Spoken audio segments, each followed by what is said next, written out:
me up, can't turn me down. Cut the lights off. Came in this bitch dripping sauce. I'm For sure, we're gonna kick it off here. We got episode 3.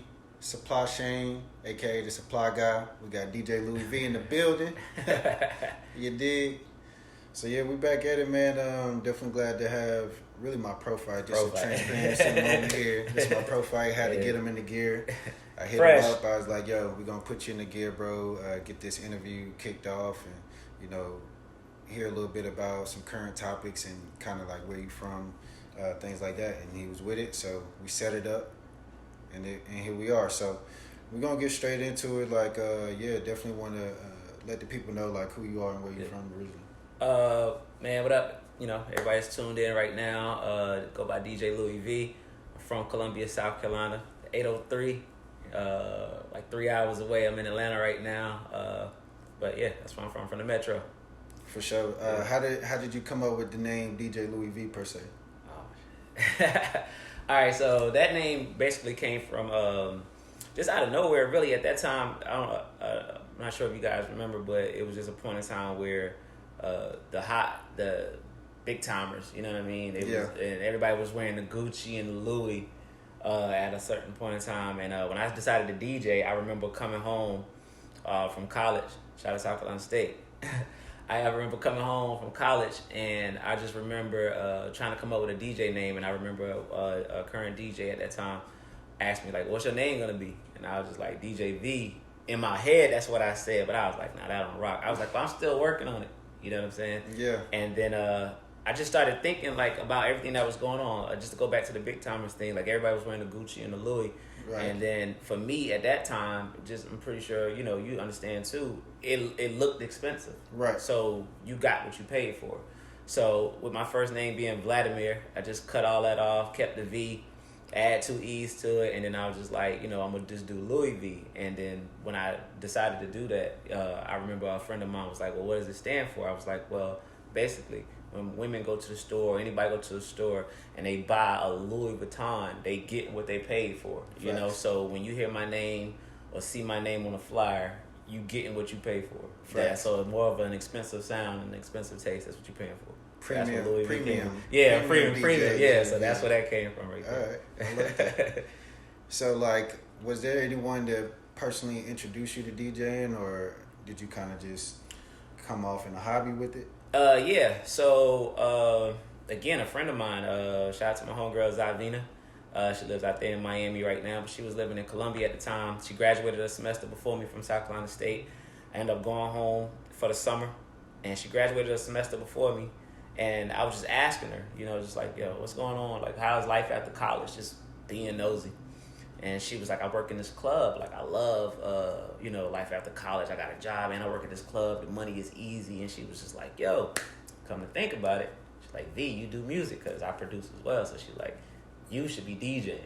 And I'm like, all right, cool. And I was like, kind of just blew it off. And she was like, nah, for real, you could do it. She was like, because you got this going on. She started running down, like my resume and stuff. And I was like, that's all right. And she was like, nah, I think you should DJ. And I was like, all right. Didn't think no more about it the whole time I was there. Got in the car right before, I still remember it to this day, right before I was about to drive off, like out of her driveway, it just clicked. Like, you can do this shit. It automatically clicked. And I thought about it all the way home. Mind you, I'm home for the summer. I get home, I go to my mom's house. She's in there cooking. And I was like, Mom, I think I know what I want to do when I get out of college. And she was like, okay. And I was like, I think I want to DJ. And she was like, okay. She was like, what do you want to do with it? And I was just like, I don't know, probably get some shoes and just buy some stuff in the meantime until I get, everything going. And she was just like, nah. She was like, that ain't going down like that in so many words. She was just like, I need you to have a seat. And she just basically explained to me, she was like, so many doors and opportunities open up if you take it serious. And I wasn't thinking like that. Like, to this day, I never knew any of this was possible. Like, from that point, I never knew none of this was possible. Not one time. And when she was just like, I need you to take it serious, she was like, I don't mind you doing whatever it is that you want to do. She was like, but if you're going to do it, take it serious. Doors open up, blessings are happening. She was like, and there's a lot of great things that you could do. She made me promise. That's real. I kept my promise to this day. 11 years later. So for sure. That's how it happened. So, obviously, a little back end here. Right before you transitioned to your current role as program director, you were DJing for all this time, and you actually DJ for the USC women's basketball team. Yeah. So, like, how long was it before you got to that phase, and like, how was the whole process, I guess, as far as like being that official DJ for them? So I graduated state December 2008. The next week I started DJing. But I got the job the day I graduated. Yeah. When I walked off the stage, I'm outside hugging my family, and I got the call. So it just was supposed to happen. The next week I started. And it was about 7 years, independently DJing for 7 years. And it was so crazy. What happened was, not only did I started radio 2015. I started the women's basketball team 2015. Well, 2014 going into 15 because it was the 14-15 season. Mm-hmm. And that's what, all of that happened around that same time. 7 years independent just doing that. And then I got a message from Don Staley's assistant. Yeah. And they was looking for a DJ. My name came up, met with Coach. And my first year DJing for them was Asia Wilson's freshman year. Definitely. So her freshman year was my first year, and the rest is history. For sure. Yeah, she got a ring, I got a ring. I'm actually, just to put it on paper, and I will say this because nobody can debate me. Yeah. I am the first DJ with a championship college ring. Facts. The first DJ. Black DJ, but first DJ, period. Like, at that. Don Staley was the first one to really put a DJ in a stadium like that, in an arena, I'm sorry. And basically just allowed me to just do what I do. That's what she told me. She's like, just do what you do.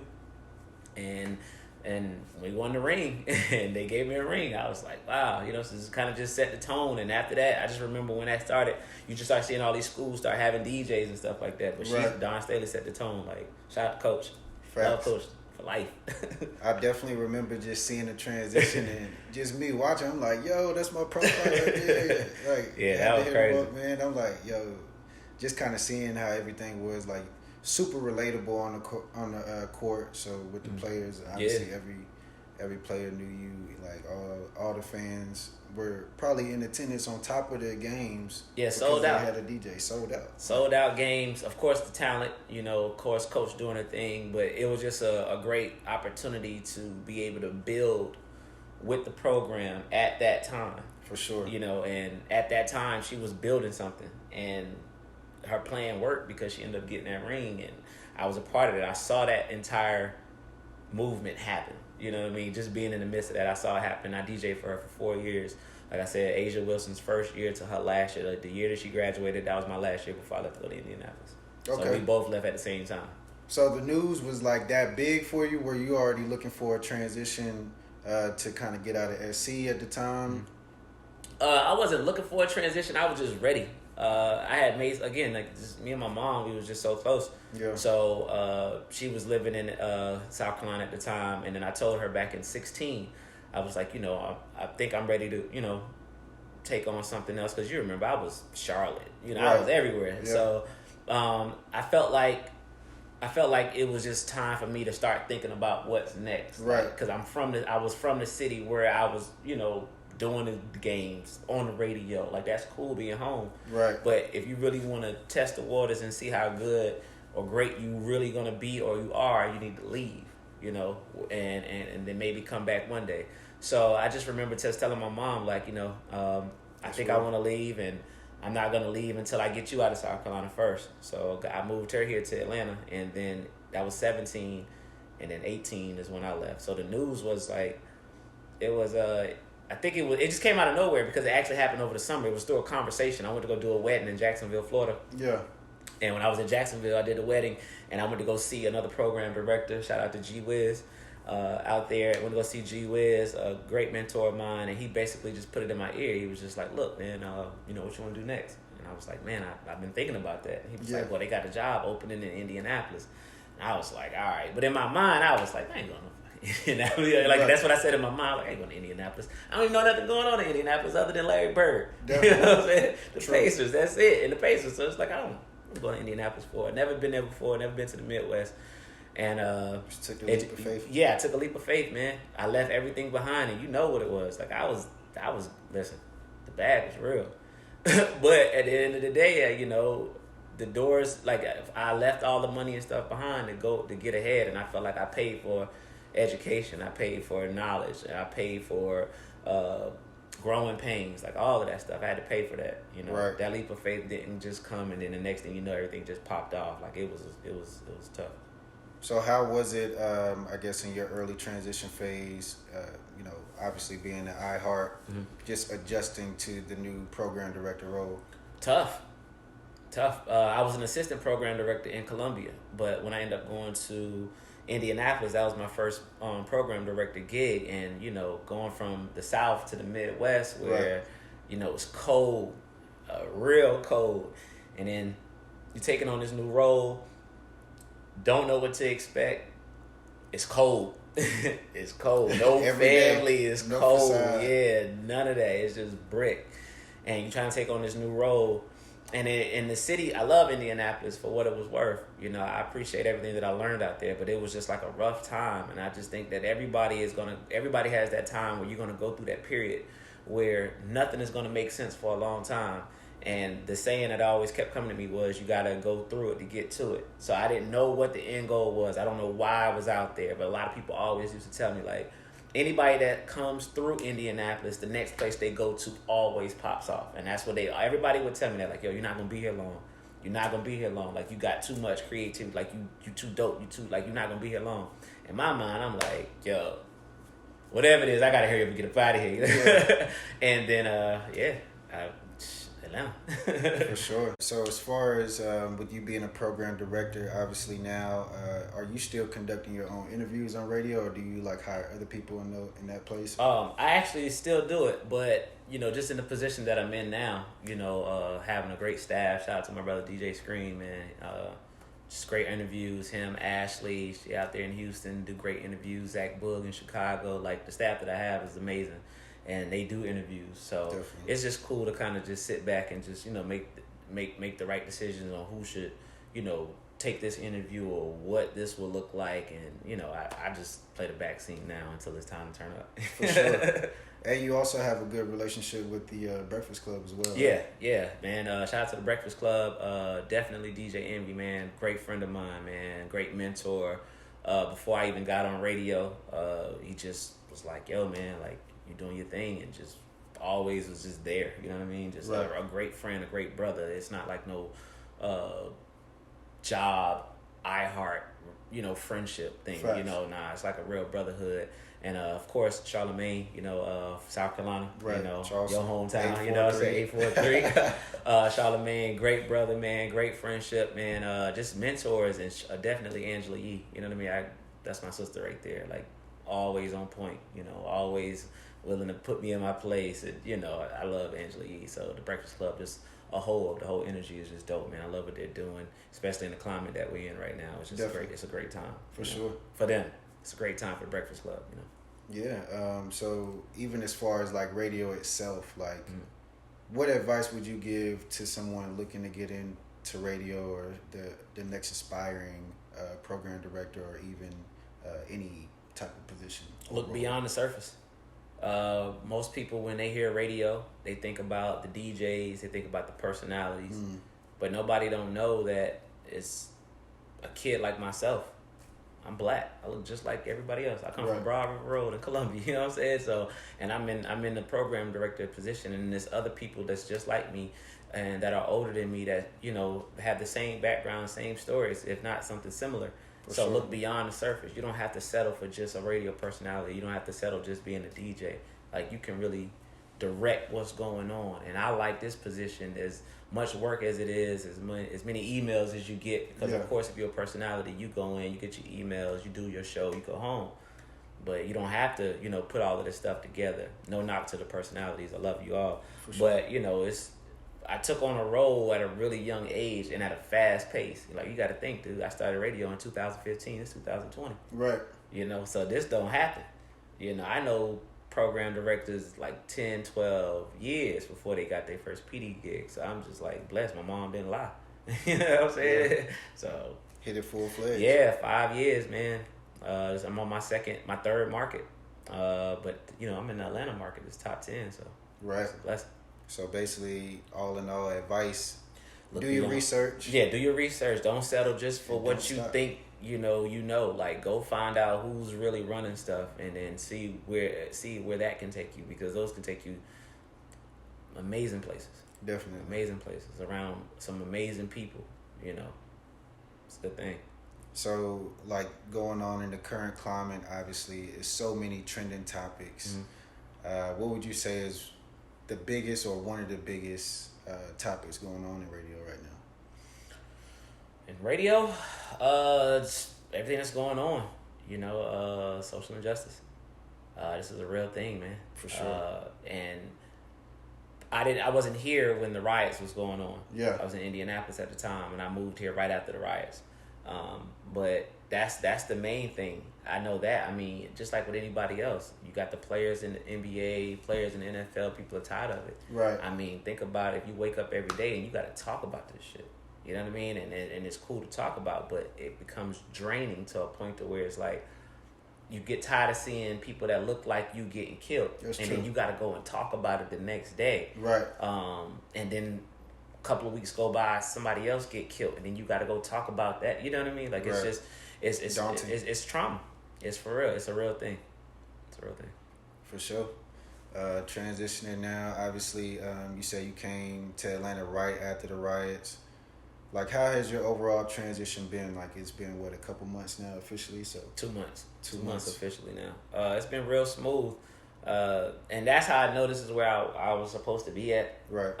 My transition to Indianapolis wasn't smooth. Like, it was just like from the beginning to the end, it was like a real stretch. Right. But Atlanta just, like, the minute that I got here, it's just been smooth. Off to the races. And I feel like I deserve it, man. I don't care if nobody else tell me that. I just feel like I deserve it. I went through a lot. Like, I dealt with a lot. I took on a lot. I stayed quiet about a lot of things. I didn't understand a lot of stuff. And I just took it and rolled with it. But now, being in this position and being in Atlanta, it's like, man, and you're around your people. Right. It's the best place to be at right now, for me, in my mind, And that's no knock to any city that I've been to or any place that I've been, but I just feel more comfortable here, For sure. than I did when I was in Indianapolis at the time. Definitely. I agree. Like, with even me just being here 5 years now, like, Yeah. it wasn't the smoothest transition, but Right. ultimately, being afforded those type of opportunities here that you probably wouldn't get other places. So Right. I agree. Obviously, we got you in the RA. Yeah, Miss yeah, man. Alexander. Real dope. You know what I mean? It feels good. The I fashion appreciate it. culture Yeah, this hat. is it. Yeah, this is it. Like, listen, get it. It feels good. I got some plans for this fit. You know what I'm saying? For sure. So, like, how do you feel like fashion ultimately transitions to, like, artists or cultivates with the artists or even, like, the radio industry itself? I don't know so much about when it comes to radio, because the average person don't, you see it, well, in some way, shape, form, and fashion now due to social media. Right. At one point, social media wasn't around. It was around, of course, when, I started radio, but you had to imagine what this person was doing in the studio, imagine what this person had on. Now social media plays a part to where you're able to post what you got going on, what you got on. Right. And just with hip hop, the Atlanta scene, everything just in general, it just plays a part. Like, when our parents was growing up, Soul Train was the way they found out what the trend was, what people was wearing, how people was dancing. That was their social media outlet. That's so For crazy us, to think about. Yeah, for us, it's just scrolling, and you see everything on your phone, and it's just like, okay, dang, I like that, how that put together, this person put this together, and I think it plays a huge part. In radio, I mean, of course, you always want to be on your 1-2, now more so than ever, because you never know when you're going to take a pic. Right, right. Yeah. Before, you was waiting for somebody that might pop in with a camera, but now it's like you got your phone on you, like, you know what, I'm live right now, I'm on air, ping, So I think you always want to be on your game. And Atlanta, I was crazy, I was just having this conversation with somebody last night. Mm-hmm. We was just talking about the fashion in Atlanta. Right. And I just feel like the out-of-towners is what brought a lot of the fashion here. I know Atlanta already had fashion, but just so many more creative ideas and people being able to step outside of their box. Exactly. You know, at one point, you know, men probably wouldn't have felt comfortable wearing, you know, a silk outfit like this. Right. But times have changed, the culture has changed. I feel good in my own skin, in the fit. Right. And so, you know, I think it plays a huge part. For sure. I completely agree. Well, yeah, man, we definitely going to wrap it up here, and definitely appreciate the time you took to obviously come sit on the black couch, have a conversation in the RA. Obviously, this shirt isn't even out, by the way. It's hitting the site right after this interview. First one with it. But yeah, man, definitely glad. Like I said, we had the chance to chop it up with you, Loui Vee. Yeah, we cool, out. man. You know. Yep. And that's on the bond. Like that. Yeah. Appreciate you. So, came in this bitch dripping sauce, I'm clean just like Lysol. I'm clean just like Mr. Fresh Deposit. Ooh, catch the check, pop it, get that nigga stretch.